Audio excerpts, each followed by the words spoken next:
अधिकारियों की शिकायत मिल रही है लेकिन कार्रवाई नहीं है, क्या कहेंगे इस पर? कहाँ की कार्रवाई ना हो पाए भाई? गाजीपुर और फैजाबाद का देखिए, मऊ अल्पसंख्यक अधिकारी बदल दिया गया है, आपको जानकारी के लिए होना चाहिए, उसने ज्वाइन भी कर लिया है।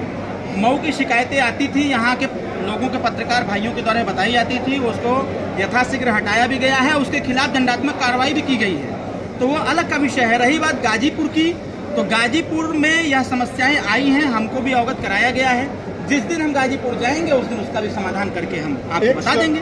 एक शहरों में प्राइमरी विद्यालय है जो 4 साल से तोड़ करके उसी तरह से पड़ा हुआ है, 400 बच्चे हैं, जिला अधिकारी अब तक जमीन उपलब्ध नहीं करा चुके हैं और प्रधान जी परेशान है। उसकी लड़ाई हमारे पार्टी के राष्ट्रीय उपाध्यक्ष डॉक्टर संतोष पांडे जी खुद ही लड़ रहे हैं। लेकिन वो उन बच्चों का भविष्य कैसे बनेगा जो नदी के किनारे बना हुआ है? उसकी चिंता हमारे डॉक्टर संतोष पांडे जी को भी है, क्योंकि उस स्कूल से इनका बहुत पुराना रिश्ता भी है और ये खुद लगे हुए हैं। मैं खुद 2 दफ़े की बात किया हूँ। मैं आपको आश्वस्त करता हूँ कि मैं आज ही माननीय डीएम साहब से मैं बात करूंगा कि आखिर वहाँ की समस्या का समाधान क्यों नहीं हो पा रहा है, क्योंकि मैं यह मानता हूँ कि मऊ जनपद की कोई भी समस्या हो, उस समस्या का समाधान यथाशीघ्र होना चाहिए, जो समाधान होने लायक है और जिसमें टाइम टेकिंग है, तो जो भी समय लें उस समय के अधीन होकर के वो समस्या का समाधान हो। हम बात करेंगे आज डीएम साहब से और बेसिक शिक्षा अधिकारी से। अभी आपने रोडों की बात की है, कोपागंज से कसारा तक 8 साल बीत गया लेकिन उस पर कोई काम नहीं हुआ, 50 की मौत हो चुकी है। देखिए, मैंने चुनाव में भी इस बात का जिक्र किया था।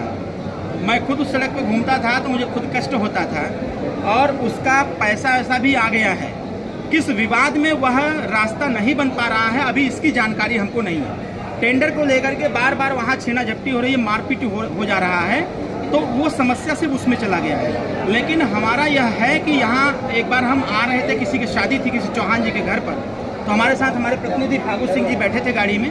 हमने इनसे जिक्र किया कि आखिर यह रास्ता क्यों नहीं बन पा रहा है, तो इनके द्वारा यह बताया गया कुछ टेक्निकल मामला है टेंडर को लेकर के जिसकी वजह से नहीं हो पा रहा है। लेकिन हम इस पर भी बात करेंगे जिससे कि रास्ता बन जाए। पूरे मऊ का वही एक रास्ता है जो गड़बड़ है, जो बनना चाहिए, जिसमें बहुत सारी दुर्घटनाएं हो रही हैं और उस रास्ते से आना जाना सबका है, तो जनता के हितों को ध्यान रखते हुए रास्ता बनना चाहिए।